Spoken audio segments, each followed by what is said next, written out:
Nah, doa bagian dari zikir. Salat bagian dari zikir. Baca Quran bagian dari zikir. Wadhkur rabbaka fi nafsika tadarruan wa khifatan wa dunal jahri minal qaul. Quran surah 7 ayat 205. Kata Allah, wadhkur, dan berzikirlah dan berdoalah. Ya, di sini doa disebut dengan zikir. Zikir itu semua amalan yang mampu mendekatkan dan mengingatkan kita dengan Allah Subhanahu wa taala. Bukankah Anda saat berdoa Anda dekat dengan Allah? Bukankah saat berdoa ingat dengan Allah? Karena itu semua amalan yang mampu mendekatkan dan mengingatkan kita dengan Allah disebut zikir namanya dalam Al-Qur'an. Barusan kita salat. Salat itu mendekatkan kita dengan Allah dan jadi ingat kita dengan Allah. Karena itu salat dalam Al-Qur'an disebut dengan zikir. Buka Quran surah ke-20 ayat ke-14. Innani, kata Allah, innani anallahu la ilaha illa ana fa'budni wa aqimis salata li dzikri. Saya Allah, tidak ada Tuhan selain saya, sembah saya. Bagaimana cara menyembahmu ya Allah? Tunaikan salat li dzikri, sebagai zikir kepada saya. Di salat itu oleh Al-Quran disebut dengan zikir. Persis sama bacaan Al-Quran. Bukankah Anda saat baca Al-Quran merasa lebih dekat dengan Allah? Merasa ingat Allah? Karena itu ketika Anda membaca Al-Quran, Al-Qurannya disebut dengan zikir. Quran surah ke-15 ayat 9. Inna nahnu nazzalna dzikra wa inna lahu lahafizun. Sungguh kami telah turunkan Al-Quran sebagai zikir. Maksudnya sebagai wasilah untuk mendekat kepada Allah. Jadi kalau antum ingin merasa dekat dengan Allah, pengen terhubung, pengen dekat, pengen dapat ketenangan, maka diantara caranya adalah ambil wudhu, buka mushaf, baca Quran. Demikian penghafal Quran itu disebut sedang berzikir. Makanya ciri penghafal Quran itu yang paling mulia, cirinya bukan berapa banyak ayat yang dihafalkan, tapi seberapa dekat hubungannya tersambung dengan Allah dari sekian ayat yang dia hafalkan. Jadi kalau ada orang menghafal Quran semakin jauh dari Allah, ada yang salah dengan hafalannya. Di penghafal Quran itu semakin banyak dihafal, semakin dekat dengan Allah. Semakin dekat dengan Allah, semakin terjaga dari perbuatan maksiat. Karena dijaga oleh Allah. Makanya orang-orang yang hafal Quran, kata Quran itu, kalau benar hafalannya, Quran surah ke-35, ayat 32, paling kiri sebelah atas, ya, disebut, "Thumma awrathal kitaba alladhina istafayna min ibadina, faminhum zalimun li nafsi, wa minhum muqtasid, wa minhum sabiqun bil khairati biiznillah." Kata Quran, penghafal Quran terbagi tiga. Ada yang zalim. Dia menghafal banyak ayat, tapi ayat itu tidak membimbing pada dirinya untuk berbuat baik. Dia salah menempatkan ayat. Di lisannya berkata, wailul lil mukadzibin, celaka bagi para pendusta. Dia hafal ayatnya tapi berdusta.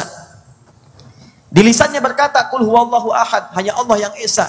Tapi lisannya mengatakan semua agama sama, menuju pada Tuhan yang sama, cuman caranya beda-beda. Ya, jelas? Di lisannya berkata, qul ya ayyuhal kafirun, la a'budu ma ta'budun, sampai lakum dinukum waliyadin. Ya, tapi lisannya mengatakan prinsip yang berbeda dengan keterangan Al-Quran.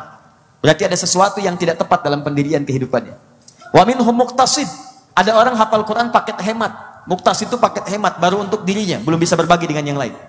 Mojok-mojok di masjid, kadang di tiang masjid, nempel ke tembok, ulang-ulang hafalan, diminta jadi imam belum mau, diminta ngajar, ya, mengatakan nanti saja. Nah, itu untuk dirinya dulu, itu muqtasid. Hemat bagi pribadinya. Tapi yang hebat, wa minhum sabiqum bil khairati biiznillah. Penghafal Quran yang Qurannya membimbing dia untuk berbuat baik. Semakin dekat dengan Allah, semakin banyak kebaikannya. Di ciri orang yang dekat dengan Allah itu tampak dari kebaikan. Lihat wajahnya enak, ya, perilakunya baik, sifatnya baik. Apalagi penghafal Quran. Dan itulah fungsi zikir. Karena itu orang yang menghafal Quran itu disebut sedang berzikir. Tingkat zikirnya 4 kali dibandingkan dengan yang sekedar membaca. Itu di Quran surah 54 ayat 17, ayat 22, ayat 32, ayat 40. Walaqad yassarnal Qur'ana lidzikri fahal min muddakir. Nah, doa bagian dari zikir. Salat bagian dari zikir. Baca Quran bagian dari zikir. Menghafal Quran bagian dari zikir. Kalimat thayyibah, subhanallah, alhamdulillah, Allahu akbar, astaghfirullah, la haula wala quwwata illa billah, bagian dari zikir. Dalilnya Quran surah keempat ayat 103. Barusan Anda selepas sholat ucapkan astaghfirullah, astaghfirullah, astaghfirullah, Allahumma antas salam wa minkas salam, tabarakta ya dzal jalali wal ikram. Quran surah keempat ayat 103. Fa idza qadaitumus salata fadhkurullah. Maka jika Anda telah tuntas mengerjakan sholat, segera berzikir kepada Allah. Nah, faidah zikir ini, di antara manfaat zikir, itu memberikan ketenangan kepada hati, pada jiwa. Dalilnya Quran surah 13 ayat ke-28. Perhatikan sini. Ala bi dzikrillahi tatma'innul qulub. Ala bi dzikrillahi tatma'innul qulub. Ala itu harful ikhbari wat taukid. Huruf yang menunjukkan pemberian informasi yang sifatnya begitu kuat. Kalau kita terjemahkan, kata Allah, ala, saya informasikan dengan kuat ya. Bukan sekedar ketahui.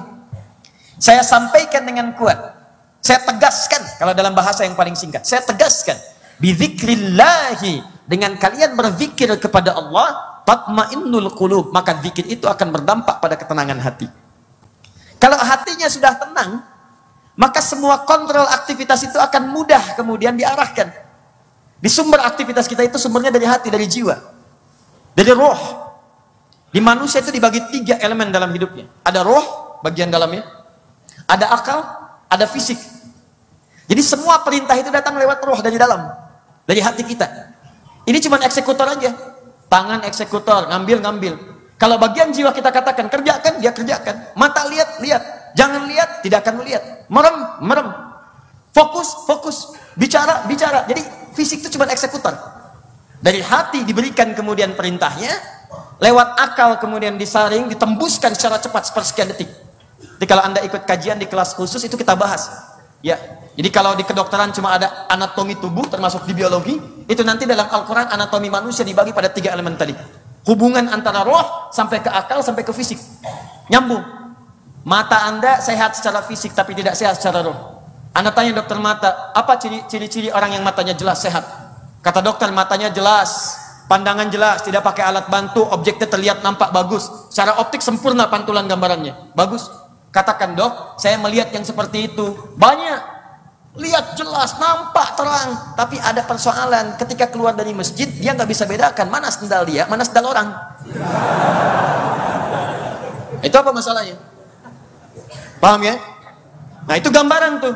Nah tapi apa kaitan dengan kehidupan kita? Secara singkat, ini kalau kita bicara lebih umum saja. Secara singkat, keadaan hati yang tenang itu akan cenderung memberikan respon-respon kepada fisik untuk beraktivitas dengan nyaman. Jiwa yang tenang cenderung melahirkan aktivitas yang cemerlang. Hati tenang, pikiran nyaman. Jiwa tenang, pergerakan tenang. Bicara pun tenang, pandangan tenang, langkah kaki tenang. Beda, jiwanya gelisah, semua akan nampak di fisik. Duduk gak enak, makan tidak enak, tidur gak nyaman, semua terpengaruh.